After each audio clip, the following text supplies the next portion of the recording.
Hey everybody, welcome to the show. Jeff and Ron here with you today, right here around the nation, TYT Nation. Hey Ron, how's it going, man? Hey Jeff, good to see ya. Good to see you as always. After you guys had a great. wait. I know, sorry for the wait, guys. We had some audio technical issues, but we're on the air. We're ready for a great show. So I'm going to skip with the usual breakdown, and let's just roll into it. Let's start out with making fun of the DNC.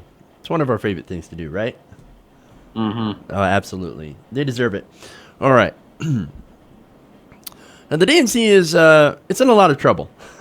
As if losing to Donald Trump after they screwed over the most popular politician in America wasn't, if doing that wasn't bad enough, it actually gets a whole lot worse for them. So, Tom Perez, we all know Tom Perez, right? He was appointed by President Obama to basically keep the establishment donations coming in. And you remember he went on this unity tour with Bernie Sanders that failed spectacularly because, they were trying to do this to energize the base, right? It didn't energize anybody. It basically energized everyone against the DNC and specifically against Tom Perez because he's a tool. Turns out the people aren't interested in the establishment, right? But it actually gets a lot worse for them because now not even the donors want anything to do with the DNC. Oh, this is a fun story. I love this. Now, the organization reported that in May of 2017, they actually had their worst fundraising month since 2003. And April 2017 was its worst fundraising month since 2009. And in May, the DNC also reported that it had a total of $1.9 million in debt.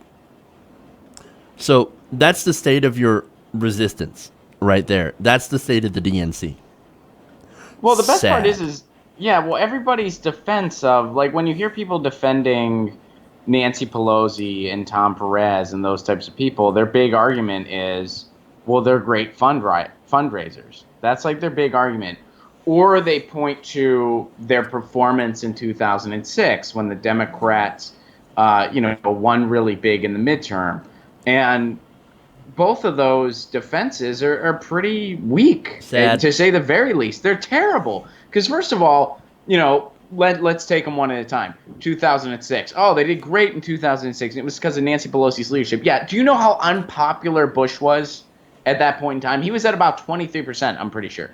A stale ham sandwich could have taken could have won in that midterm.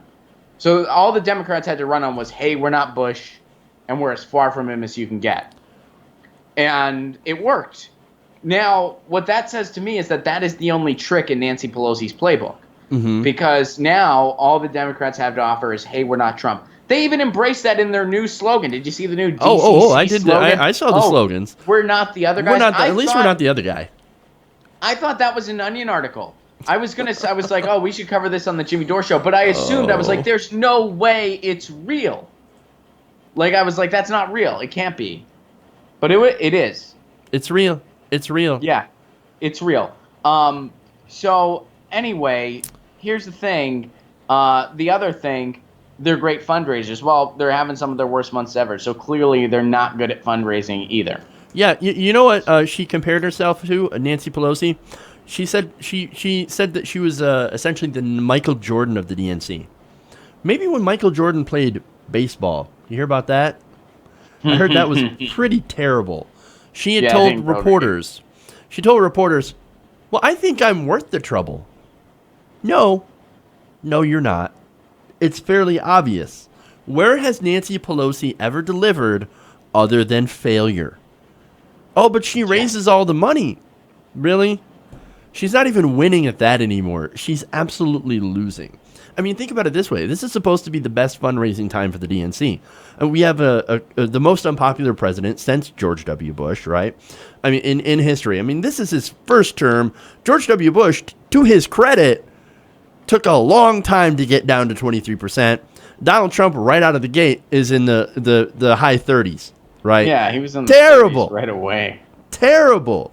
We also have a very energized base of progressives, people who are awake and they're active and they're fighting against not only the Trump administration, but we're also pushing for things like Medicare for all and progressive priorities of $15 minimum wage.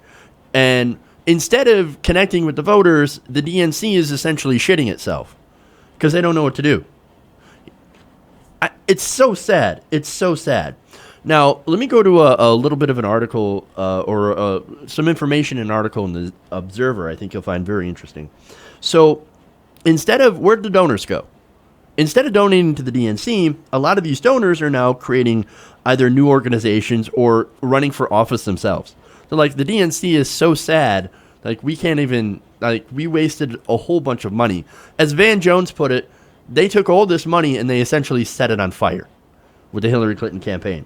Now, Mike Sonato writes, not approving of the strategies laid out for a retreat for their donors in January 2017, billionaires Mark Pincus and Reid Hoffman started their own political organization, Win the Future. Bad slogans. Not only that, but many have started their own funds or use their access to take over leadership positions themselves, like Florida billionaire donor Stephen Biddle did to become the Florida Democratic Party chair earlier this year. Now, you also have Democratic billionaire J.B. Pritzker running for Illinois governor, and billionaire Tom Steyer debating running for governor of California. And speaking of the biggest donors, Haim Saban, and James Simon, they have yet to be listed by the FEC as donors in 2017. And you even have George Soros only giving $33,000 to the DNC when he had given millions of dollars back during the Hillary Clinton campaign. You would think that they would want to be donating money for 2018. No, they don't even want to do that. They know, like, the jig is up. Like, we're not going to win because this party is gone. It's dead. It's not coming back. So, and without the big establishment donors, the DNC has absolutely nothing. The voters don't want to give money, right? Regular people, progressives, they're like, no, you guys are losers. You lost to Donald Trump. Why would we give you a nickel? Especially when you don't represent the policies that we actually want. We want Medicare for all. A majority of Americans want Medicare for all. Even, somewhere around 40% of Republicans want Medicare for all. We want a living wage. We want affordable college for you to actually do something about the massive amounts of student loan debt. We want to do something about the environment. A majority of Americans want to do something about climate change. And no, this party doesn't represent a lot of that. It represents the corporations. It represents the big business interests. And not even some of these big, giant multinational, billionaire donors.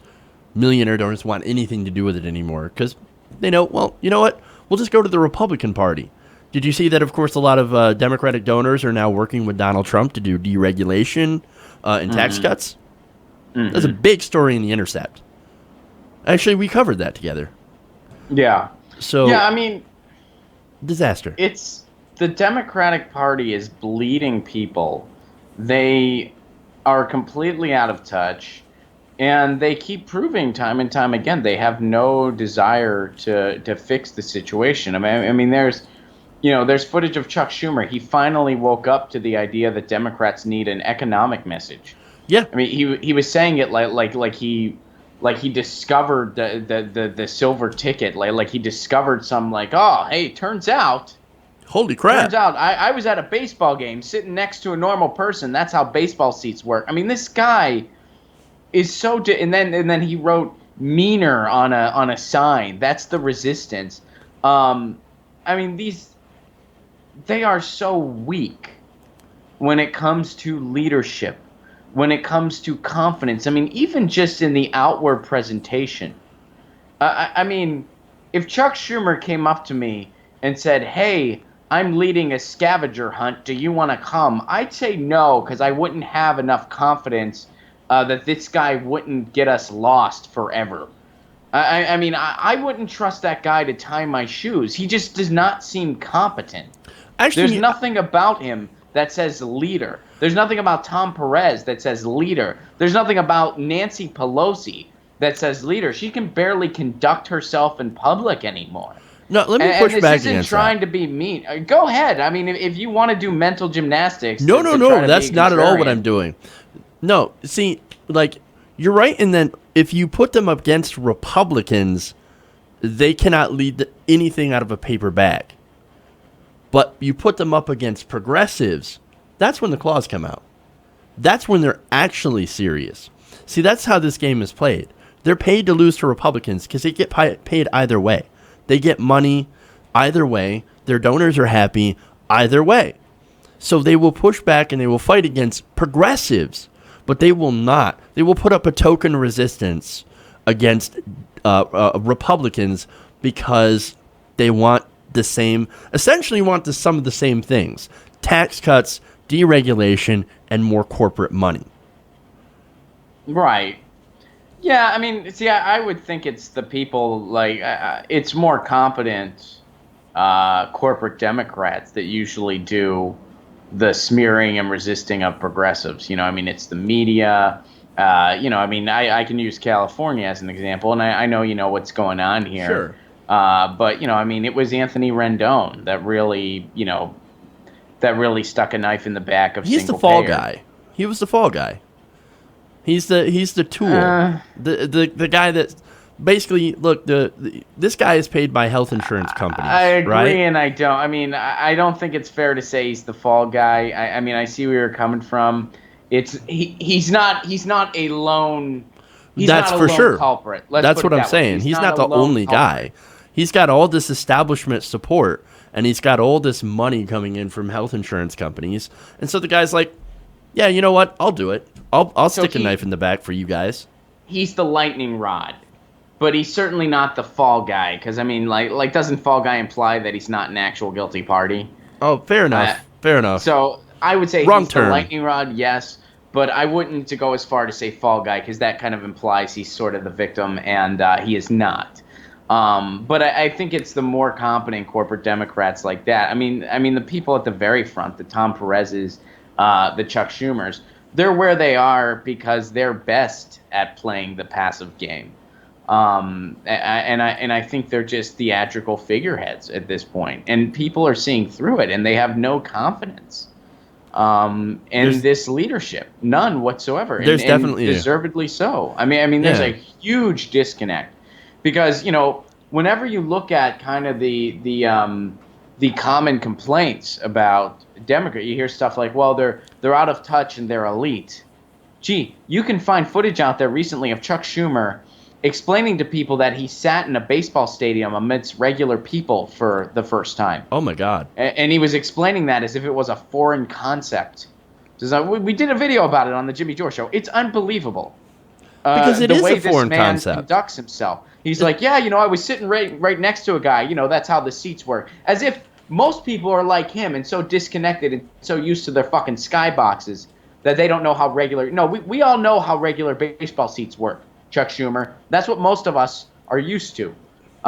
He wears his glasses as if he was a person that has to go and introduce himself to all of his neighbors when he moves into a new building for the first time.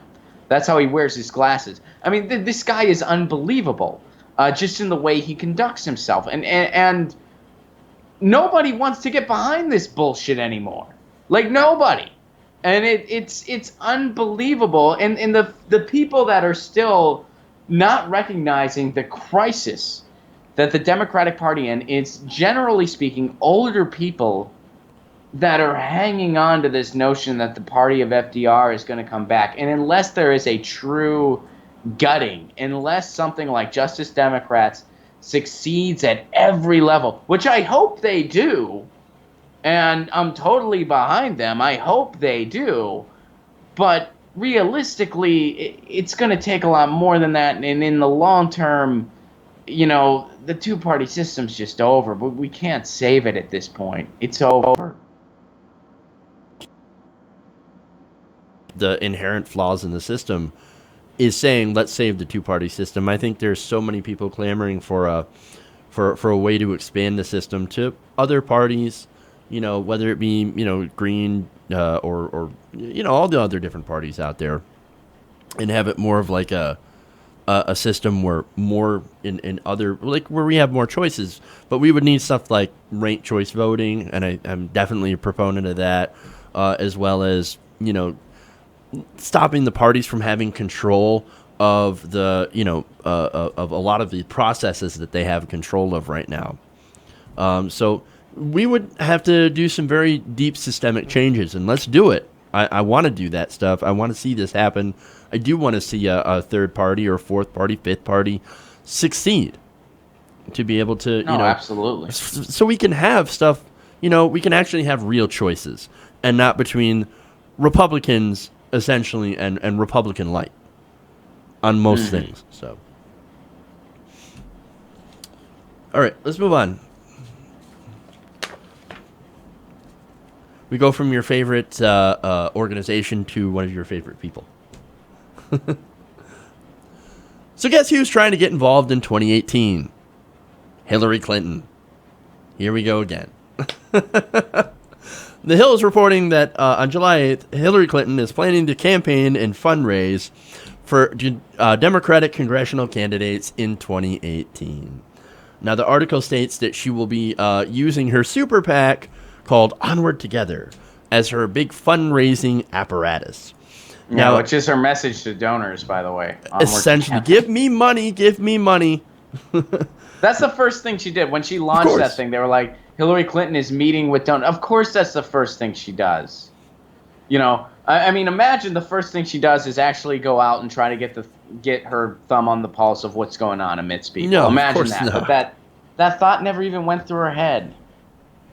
It's amazing. The first thought, she's like, all right, let's raise some money. Super PAC, let's go. Well, how do you think that's going to help? Especially since you spent, I mean, how much did she outspend Donald Trump? It's some sort of amazing It was figure. At least 2 to 1. I mean, yeah, it was least minimum 2 to 1. It was at least double, yeah. So what makes you think that collecting more money from donors is going to change anything? Especially if you continue to have no message. I mean, you can look at the John Ossoff race as a great example of what Hillary Clinton plans to do for 2018. Put out a milquetoast candidate, or a bunch of them, that are corporate funded, sometimes obviously from out of state and out of the area. Of course, the Republicans were very, very good at hammering the message of, look at that, outside funding from the Democrats for these races. Look at that. It's all coming from California. It's all coming from Nancy Pelosi, which is where what they did. They hammered Ossoff over the head with that stuff. And look what happened. He lost. He did worse than Hillary Clinton in that district. Yeah. So this looks like a repeat. And his margins were a lot more significant than the margins of all the Bernie-crats that lost. I heard people saying, well, he came closer than any of Bernie's people did. Well, not really, because the margin that he lost by was worse than Hillary Clinton. Hillary Clinton lost by 1.5. He lost by 4. The margins that Donald Trump won by in those other districts were like in the 20s in most cases. Yeah, I mean, look at Montana. All the Bernie-crats lost by about, by single digits. So they actually closed their margins significantly, but the media doesn't want to tell you that story. Right. They don't want to look at it that way. I mean, look at James Thompson in Kansas is somewhere around 6 points, where Trump won by about 20-21. About the same numbers for Rob Quist in Montana. I mean, they don't want to report on this. You're right about that. I wonder why. I wonder why they want to keep that quiet. I don't know if it has anything to do with, corporate control of the media. With only 5 or 6 corporations. You sound like a Kremlin puppet, Jeff. No, that's probably what it is. Net. Now, let me go through and basically read what she said about the DNC. Now, you guys remember back in May, right after launching her super PAC, going to your point, she criticized the DNC. She said, it was bankrupt, it was on the verge of insolvency, and the data was mediocre to poor, non-existent, wrong. I had to inject money into it. Strangely enough, they're back to that. We know she doesn't have much of that. Yeah, we know she had to start a GoFundMe. She really had to go out on a limb here. Totally. It was rough for her. I mean, incredibly. Her and Bill had to skip a few meals. They had to just they were eating gravy bread. I'm telling you. Let's just say that it was rough. There was so much sacrifice. You don't understand. So much sacrifice on the part of Hillary Clinton to run for office this time. I'm sorry. I'm surprised I said that with a straight face. That was hard. That was hard. But look, basically all that she said is, by going after the DNC, hey, don't give money to the DNC. Give me money. Give my super PAC money. Don't worry, we can do this. Now, what's her strategy? Well, I think we already talked about that, right? The same old bullshit. She's also looking at House districts she won in last year's presidential contest against Donald Trump as part of an autopsy of her failed campaign. This is according to two sources who have spoken with Hillary Clinton, telling Hill. In an op-ed for Politico, Clinton staffer Jesse Ferguson, who I covered that story, wrote, Democrats have to solidify the support of Romney Clinton voters if they have any hope of retaking Congress. And again, I covered that story, and I'm certain Mr. Ferguson was not very happy about that. But look, all I did was point out is that the strategy didn't work because they tried that during the election. Most Romney Clinton voters ended up going for Donald Trump. Trump won in the wealthy suburbs. He won those higher, income brackets. Now, look, everybody likes to be like, Trump won because of those inbred hicks and without their, they're poor, the poor people. That's who voted for Trump. No, the majority of wealthy people voted for Donald Trump. And some poorer people did vote for Donald Trump because he did promise change because they were being crushed by the establishment. But that's not who brought him to victory. It's the wealthy suburbs. Those Romney Clinton voters, those people who were Republicans, they were not going to go for Hillary Clinton. They went for Donald Trump, even though they were not economically hurting at all, because they didn't like Hillary Clinton. Yeah, so. I mean, the whole idea of, I've felt this way for a long time, and I think that, the election just proved that. This whole idea of like moderate Republicans being the same, I think at one point doesn't exist. That was the case, but that really doesn't exist anymore because the Republicans have gone so far to the right that pretty much any just right-leaning person is just going to go for them anyway. So if the Democrats don't present much of an alternative, you're not going to win over center-right people. You're going to lose people that want an economic message to connect with. Right. You're going to lose those people. The people that used to think that the Democrats had their back as working peoples that aren't convinced of that anymore. Right. And that's where they lost. I mean, that's who they lost, and that's where they lost. And you're not going to have a unified voice with progressives. And that's not the progressives' fault. You can't say, shut the fuck up and unite, or we're going to win without you, go fuck yourself, and then point your finger at progressives for, quote, not uniting. You can't do that. I mean, Hillary Clinton's message was loud and clear to progressives. It was, I don't need you, so fuck you. And, it didn't work. It just didn't work. And I think that that's going to continue to not work. And in this idea of, catering to the quote moderate Republican, it's like let's cater to the one-eyed raven. It's not a thing. Let's we all know the only raven is a three-eyed one. Game of Thrones coming back soon. Coming back soon. Yeah, hell yeah! Write this puppy up. I'm stoked. I think we all are. But getting back to look how Democrats didn't get it. Remember Chuck Schumer, 2016, said, "For every blue-collar Democrat we lose in Western Pennsylvania, we will pick up 2 moderate Republicans in the suburbs in Philadelphia." And you can repeat that in Ohio and Illinois and Wisconsin. Well, you know what they say, Jeff. 1 out of 4 ain't bad. How'd that work out, Chuck? Not very good, did it? No. Yeah, they lost 3 out of those 4 states. And Sad. The only reason they won Illinois is because Chicago carries that state. Indeed. It's the only reason they won Illinois. So, yeah, it was a completely broken strategy because it's incredibly dated.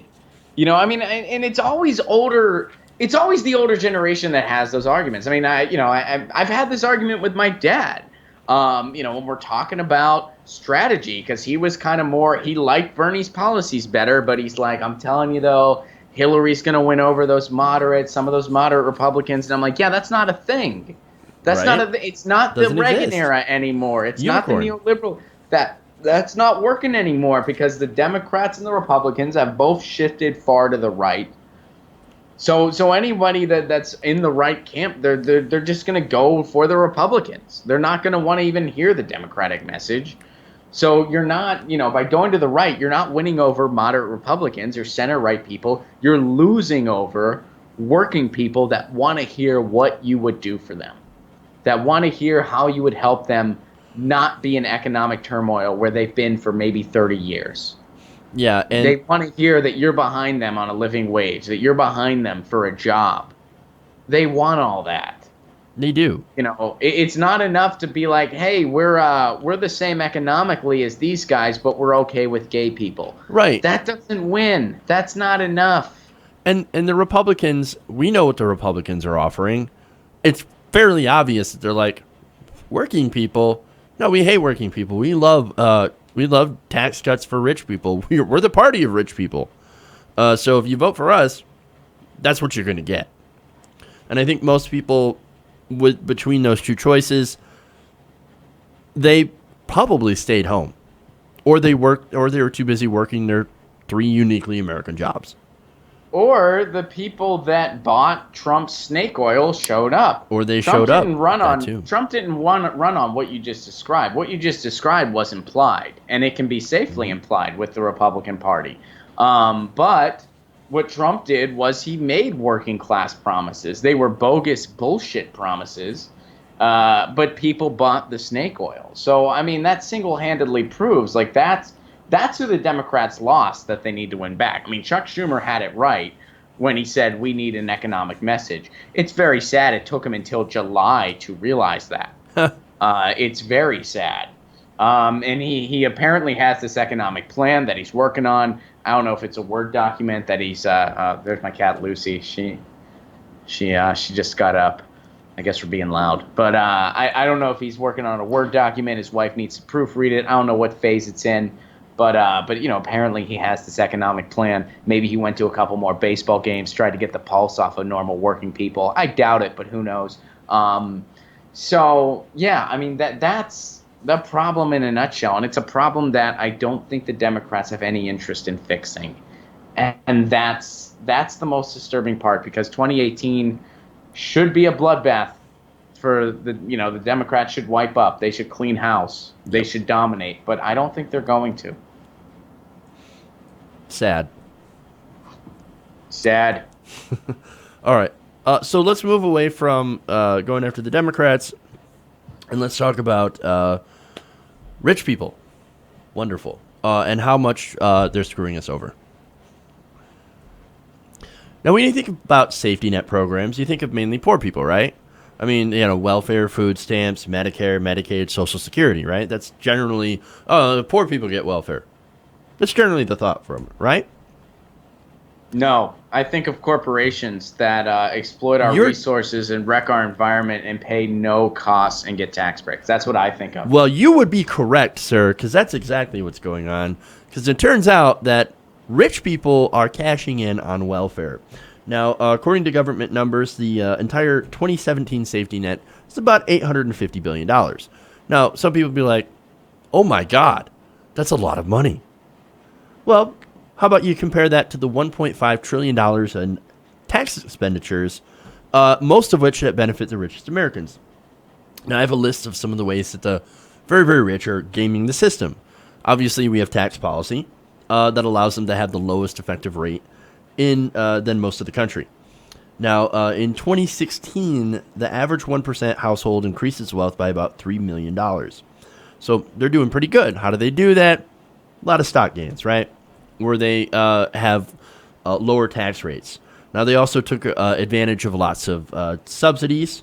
And then, of course, when all forms of taxes and income and capital gains have been considered, the richest 1% pay a lower tax rate than the poorest 20% of Americans. So that's just how they game the tax system. That doesn't say anything about all the other shit that they get. But let's just talk about this, right, for a second. So the 1% pay the lowest tax rates or lower tax rates than the poorest 20% of Americans. How the hell does that happen? We know how that happens. It's money. When you have corporations that and wealthy business owners and just wealthy people that want to see their taxes go down, well, they go and buy our politicians. I mean, that's a pretty easy run, right? So now let's go to more welfare. Now, a recent Brookings report estimated that the lowest quintile Americans born in the 1960 will receive only 78% of their lifetime Medicare benefits received by the top income quintile, since they live a little bit longer, since they actually have resources. They live longer. They actually collect more benefits than working people who that program is supposed to benefit. Again, sad, right? So it gets worse, though. According to research team of Thomas Piketty, Emmanuel Says, and Gabriel Zuckman, government transfers go mostly to the middle class and elderly. In 2014, the middle class, to 40% of American adults with incomes just below the top 10%, received more in safety net government transfers, Medicare, Medicaid, food stamps, SNAP, veterans benefits, but excluding Social Security, than the bottom 50% of Americans. So they're also doing well when when compared to people who are in the lowest, the poorest Americans, who are supposed to get the majority of these benefits. And then there's more tax breaks for the rich, mortgage interest deductions, tax subsidies, all that shit. Social Security. Look, the whole point is that people who are wealthier are getting more of the benefits in our system that are supposed to go to people who are poorer who actually need those benefits. That's messed up. Yeah, I mean, and it goes. I mean, a lot of that can be traced to like trickle down theories and stuff like that, and just people voting against their own interest, and just the corporatocracy working behind closed doors. I mean, the way our system is set up, that's why it's not just basic capitalism. It's predatory capitalism. It's capitalism in the sense that those at the top get to make rules benefiting them that are grossly unfair, where they don't pay any of the costs of what allows them to do what they do. I mean, even as simple as these oil companies that exploit our resources and wreck our environment. Well, they don't pay any of the cost for the destruction that they do. They don't pay anything when they poison water wells. They don't pay anything for that. They bear none of the consequences. And same with the corporations that can get away without paying living wages, and reduce benefits, and all of these deregulation and laws that are, put under the guise of innovation, put under the guise of free market. Well, there's nothing free about it. It's a rigged system. That's not a free market working. That's a rigged system benefiting the corporate elites, and they've bought government to make sure that their bidding is done. And it's under this guise, again, of Reaganomics, of free market, of just basic capitalism. It's not any of that stuff. It's not any of that stuff. It's exploitation. That's what it is. And of course, they blame a lot of the economic woes because of this economic exploitation of Reaganomics. They blame it on poor people. Right. Hey, man, you didn't work hard enough, or you're taking too much of those welfare benefits because you're sitting on your ass. You need to go get a job. You need to go get 2 jobs. Oh, you want to go to school? That's going to cost you, man. You're going to take out those student loans. $30,000 in debt is the average in order to try to get somewhere. Hey, man, you got to pay those back. Oh, you didn't get the job that you want because your wages are stagnant? And there are not enough jobs. We're outsourcing them. Sad day for you. You still have to pay back those loans. You can't even discharge them through bankruptcy. So that's the American system that we're living in right now, where poor people get blamed for being poor, and rich people are taking most of the welfare benefits. It's insanity. But this is where we're at. And now we have to figure out how to change that system. Because it has to change. This is unsustainable. And sooner or later, the bottom's going to fall out. Mm-hmm. It's not going to be pretty when it happens. Okay. So let's move on. Got a couple more stories here and not a lot of time. Let's go to, do you want to do Arkansas abortions or Republicans that hate college? Let's do Republicans that hate college. All right, that's a good one. The war on education and smart people has actually paid off for Republicans. According to a new poll, a majority of them believe that colleges and universities are now having a negative impact on the country. So what they're saying is that literally education and educated people are the problem. Now, let me get you to the numbers here. The Pew Research Center poll finds that 58% of Republicans and Republican-leaning independents think colleges and universities actually hurt the country, while only 36% of Republicans think that they have a positive effect. When you look at the American public overall, over half the country, 55%, think colleges and universities help the United States. Just over half. Mm-hmm. That's... Look, man, I'm going to come out and say it. There's a war on smart people. Actually, there's been a war on smart people. This is not a new issue. I've not just realized this. This has been going on for quite a long time, but now it's really, really, really bearing fruit, especially since we had the election of the stupidest person, I think, to have ever been president of the United States, Donald Trump. But I think George losing. W. might be dumber. Oh, I think George W. I don't know, man. Just as a human, I think he might be dumber. I don't know. I think that's a tough question. Donald Trump at least has some skill. I mean, Donald Trump is very good at PR manipulation. He's very good at that. But skill doesn't actually mean smarts.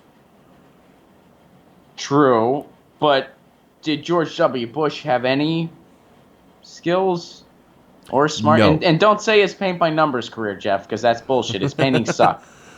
They do. We both know his paintings are bullshit. So yeah, I mean, that's all I'm saying. I mean, it's a race to the bottom. It really I'm is. just saying. And should it really surprise us that the party that loves to deny climate change hates higher education, of course or the party that, and you know, I mean, even the and you know, I'm not saying that the Democrats are perfect. I mean, God knows I'm not saying that. Anyone that's been watching the show so far knows that. But it is statistically true that the lower the voter turnout, the better Republicans do. That's is statistically true. And, you know, usually civic engagement and education kind of go hand in hand. Well, you realize... not all the time. Some of the most civically engaged people I know never went to college, you know, just because they went a different route. Some of the smartest people I know never went to college. Sure, true. I also know a lot of brilliant people that Absolutely. have PhDs and everything in between. You know, so I'm certainly not trying to make a mass generalization or Of say course that not. You know, Of course one not. size fits all. No. But you know, a lot of the time it's you know, when you go to college and you get exposed to new ideas, maybe you learn a thing or two about how the system works that you didn't know prior. You're more likely to go out and vote when you see a lot of other students on campus that are excited about issues, that are passing out pamphlets, which still happens on college campuses. Mm-hmm. I would know. I performed there. You know, you're more encouraged to go out and vote. So yeah, and then of course the right in general, which is not limited to Republicans, but the right in general has a very significant anti-intellectual bent. I mean, they kind of thrive on that stuff. Sometimes they disguise it as elitism. Or they like to point the finger at elitism. They say that that's what it is, and sometimes there's a point with that, but other times it's just anti-intellectualism.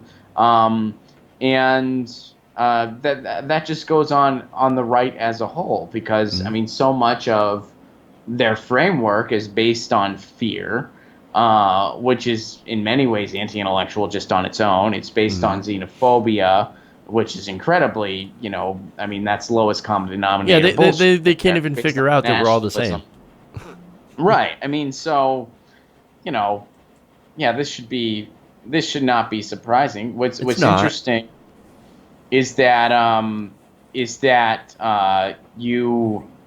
there were 27% of Democrats that also you know think that higher education is bad, and I guess maybe it depends on how the question was phrased, because student loan debt is bad. some of the structural issues in higher education is bad. If somebody said to me, is there a problem with the structure of higher education? I would say yes, because I would interpret that question as in, do we need to change the way we do things now? And in my, the answer is yes. We need to eliminate student loan debt. We need to, put forth programs for free college. I do firmly believe in that. I am a very strong supporter in free college. A very strong supporter in looking into different ways on how to do that, including a pay-it-forward model similar to Australia. That wouldn't be fair for everybody, and it really wouldn't be fair for people like you or I, Jeff. But you know what? It would be for the betterment of society, and we would all benefit from it in the long run. So I'd be willing to do it, and I hope other people would too. So yeah, I mean, if I don't the think they question asked that. I know. I'm just saying, like, maybe there was some ambiguity there. But yeah, I mean, it's interesting. A lot of the people that rail against something like higher education, and some people do it for the wrong reasons. Some people do it because they know of the debt they're going to be facing. Well, that's not the problem. Doesn't lie with your professor. The problem doesn't lie with the idea of bettering yourself through higher education or higher education itself. The problem lies with the system that's in place. Yeah. And look, this has gone political. I mean, they have basically tried to convince the population that no. See, these colleges, these universities are nothing more than factories to create liberals. Really? Mm-hmm. Well, that's a strange idea. Oh, hey, you know what the best idea, the best way to fight that is? Conservatives, Republicans, why don't you go to college? Maybe you could outnumber us. Right. There you go. Go ahead. I mean, we challenge you. We dare you to go get an education. And you know what, man? I'm a little like, because they say like, oh, there's this huge liberal bias in higher education. Go to a business school. I had a very, very conservative economics professor. Railed against Obama every time in class. I mean, I had an accounting professor that was like, I mean, he was disgustingly pro-Bush right in the classroom. I mean, it made me sick. Like, I wrote about it on my evaluation where I'm like, dude, you're allowed to have your opinion, but, I mean, you really shoved it down our throats. Andy was kind of a dick. But, I mean, go to a business school, go to an economics. I mean, and there's a lot of lefty economics people too. I mean, in a business school, you're kind of going to see. I would say it's going to be about 90-10 right to not right. Right wing. And that's fine, actually. And that's fine. I don't have a problem with the nature of it. That's the nature of it. You go to the philosophy department, it might be a little different. Generally, that's more left-leaning people. I mean, so you can't really say all A or B in higher education. It depends on what you're doing. It depends on where you're at. So, like, this whole, like, oh, there's this big liberal bias. Like, I don't think there is. And I think people like David Horowitz that have nothing better to do than demonize these professors are just bored people looking for any niche they can find to try to sell books. I remember when I was in college, Jeff, I remember the day after Bush won, I happened to be going through the business school for something. I think I was taking some kind of, it might have been my accounting class actually. And everybody was in the hall celebrating except for me. And I was in all black. I was pissed off. Everybody celebrating, giving high fives. I'm like, this is disgusting. I see this one girl standing in the corner crying, and I'm like, oh, that's a drag. Then I looked a little closer, and I was like, oh, shit, I better go over there. It was my girlfriend at the time. Oh, oops. Yeah, so the only other person like that was in the business school sad, other than me, was my girlfriend at the time. And I went over to her, and I was like, hey, this sucks. Let's go out to dinner tonight, do something nice, and, try to ignore all these assholes celebrating around us who weren't assholes. They were just our fellow students that we saw things differently then. But yeah, look, I don't have an issue like with anybody that has a different belief system than me. I think you should be able to go to school and whatever your ideas. Your ideas are wrong, at least in my opinion, and backed up by a lot of facts. But hey, you know what? God bless. Have your different opinions. Fantastic. And it's but this is the whole thing, though. The thing that struck me, and the thing that's sad about this, is that 55% of Americans, only 55% think getting an education is a good thing. I mean, that number should be a lot higher. Because it's all about trying to better yourself and trying to know things. What's wrong with knowing things, with learning things? And I'll never understand why, there's a specific side that thinks, no, we don't want to know things. I know why the politicians, and I know why the pundits are doing it. I know why they're railing against education. But I don't understand why the average person who listens to those people says, yeah, education, not good. Learning things, bad. Why? Why would you ever have, are you afraid it's going to turn you liberal? Like it's a disease? No, not necessarily.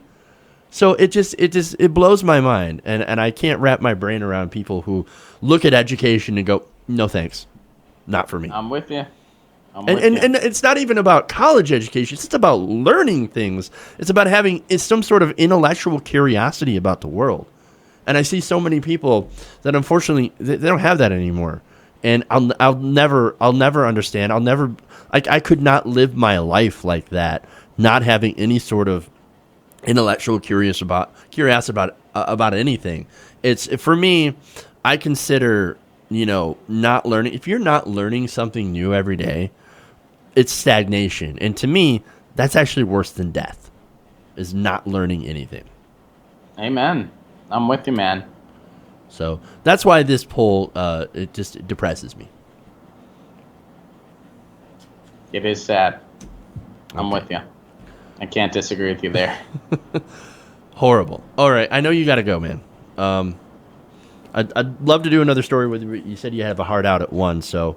Hard out at 1, yeah. You're like 2 minutes after, so... All right, buddy. You got to go, man. Yeah. Thanks for joining me. Good seeing you. Yeah. We'll see you next week. Next time. All right. All right. So, thanks to you, Ron. Thanks to you guys. We'll get to another story tomorrow. Again, really a lot of apologies for the audio mess up. But we'll have a good full show tomorrow. We'll definitely have the full hour, and probably a little bit more so, because we always tend to go a little long. So tune in tomorrow for that. Going to be great. So we'll see you then. Thanks, everybody, for watching. Thanks to the patrons, of course. And thanks, everybody at home. We'll see you guys tomorrow. Love you guys, and remember, change begins with you. Good night, TYT Nation. We'll see you tomorrow.